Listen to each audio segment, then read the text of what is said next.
آپ کی 4 بیویوں میں جو ہے اس کو تقسیم کیا گیا. یعنی اتنا سونا مال و دولت آپ کے پاس تھی کہ جب آپ کے وصالت کے بعد جو ہے نا کڑھاڑیوں سے سونا کاٹ کر آپ کی 4 بیویوں کے درمیان میں جو ہے اس کو تقسیم کیا گیا. اور ہر ایک کے حصے میں جو ہے 80 ہزار درہم آئے، اور 1000 اونٹ اور 100 گھوڑے اور 300 بکریاں آپ نے چھوڑی تھی. یعنی آپ کا جو ترکہ رہا، یہ ترکے کی بات بتا رہا ہوں. وفات کے متعلق بھی جو ہے نا سیرت کے اندر یہ بات موجود ہے کہ سن وفات میں یعنی اختلاف پایا گیا، اور بعض مورخین نے 32 ہجری کو بیان کیا اور بعض مورخین نے 35 ہجری کو بیان کیا. بمقام مدینۃ المنورہ میں تقریباً 75 سال کی عمر مبارک میں آپ نے وفات پائی. تو عبد الرحمن بن عوف رضی اللہ تعالیٰ عنہ 30 سال کی عمر میں آپ نے اسلام قبول کیا تھا اور 75 سال کی عمر میں آپ کی وفات ہوئی. انتقال کے وقت آپ نے وصیت فرمائی کہ اصحاب بدر میں سے جو زندہ ہوں ان میں سے ہر ایک کو 400 دینار دے دیے جائیں. چنانچہ ایسے ہی 100 اصحاب نکلے، 50,000 درہم عام غرباء و مساکین کو اور 1,000 گھوڑے فی سبیل اللہ دینے کی آپ نے وصیت فرمائی. سبحان اللہ. حضرت عبد الرحمن بن عوف رضی اللہ تعالیٰ عنہ کے پاس اتنا مال تھا کہ آپ نے بوقت وفات جو ہے نا یعنی وہ جو اصحاب جو جنگ میں اصحاب بدر میں جو اصحاب بدر تھے ان کے درمیان جو ہے آپ نے مال کو تقریباً جو ہے تقسیم فرمانے کی وصیت کی تھی. سیدنا علی المرتضیٰ شیر خدا رضی اللہ تعالیٰ عنہ نے آپ کے انتقال پر ملال فرمایا عبد الرحمن جاؤ، بے شک تم نے اچھا زمانہ پایا اور فتنے سے پہلے چل دی. اللہ اکبر. حضرت مولا علی المرتضیٰ نے آپ کی وفات کے وقت میں یہ کلمات یعنی پیش فرمایا کہ عبد الرحمن جاؤ، تم نے اچھا زمانہ پایا اور فتنے سے پہلے آپ چلے گئے. سیدنا سعد بن ابی وقاص رضی اللہ تعالیٰ عنہ جنازے میں شریک تھے اور ساتھ ساتھ کہتے جا رہے تھے یعنی افسوس بہت بڑا آدمی دنیا سے اٹھ گیا. یعنی حضرت عبد الرحمن بن عوف رضی اللہ تعالیٰ عنہ کی وفات کے بعد سعد بن ابی وقاص رضی اللہ تعالیٰ عنہ نے بھی فرمایا کہ بہت بڑا آدمی اس دنیا سے چلا گیا. آپ کے فضائل وغیرہ تو بے شمار احادیث کے اندر موجود ہیں.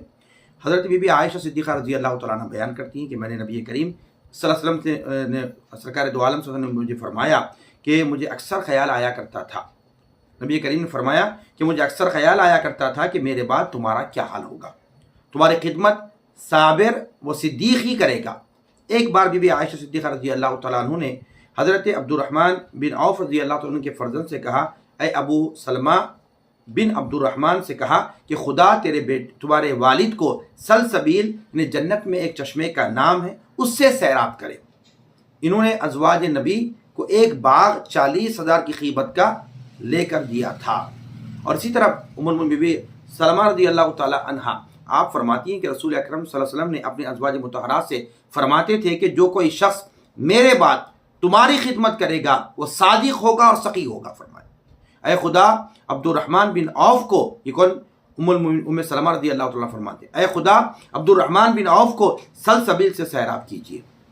آپ کے عنہ کے جو ہے خشیت الہی کے تعلق سے ایک بات آپ کے سامنے رکھتا چلو.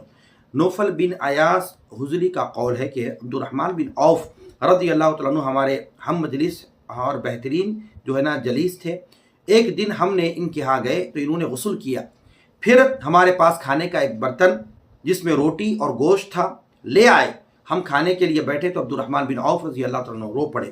ہم نے رونے کا سبب دریافت کیا تو کہا رسول اکرم صلی اللہ علیہ وسلم نے وصال تک نان بھی سیر ہو کر نہیں کھائی اور نہ ہی حضور اکرم صلی اللہ علیہ وسلم کی اہل بیت نے یعنی پیٹ بھر کے روٹی تک آقا علیہ السلام نے تناول نہیں فرمایا. ہم نہیں سمجھتے کہ آیا کہ ہماری یہ حالت ہمارے لیے بہتر ہے. یعنی حضور اکرم صلی اللہ علیہ وسلم کی زندگی کو دیکھتے تھے، جب آپ کے سامنے روٹی اور گوشت آیا تو فرماتے کہ آقا علیہ السلام نے کبھی سیر ہو کر پیٹ بھر کے روٹی نہیں کھائی، نہ ہی حضور پاک علیہ السلام کی اہل بیت نے کھایا. یعنی اتنی خشیت تھی کہ آج ہمارے پاس یہ روٹی تو موجود ہے، گوشت ہمارے پاس ہے، لیکن آقا علیہ السلام نے کبھی پیٹ بھر تناول نہیں فرمایا. اور آپ کی دعا کے تعلق سے بھی روایت میں بات موجود ہے کہ ابو الحیاج کا بیان ہے کہ میں نے ایک صاحب کو دیکھا بیت اللہ شریف کا طواف کر رہے ہیں اور زبان سے کہہ رہے ہیں کہ کہتے الہی مجھے نفس کے بخل سے بچا. تو میں نے دیکھا کہ آخر یہ شخص کون ہے جو صحن کعبہ میں ہے، طواف کرتے ہوئے یہ دعا کرتے روتے ہوئے جا رہے ہیں. تو قریب جا کر دیکھا تو میں نے دیکھا کہ وہ ایسی دعا کر کے رونے والے کوئی اور نہیں، حضرت عبد الرحمن بن عوف رضی اللہ تعالیٰ عنہ تھے.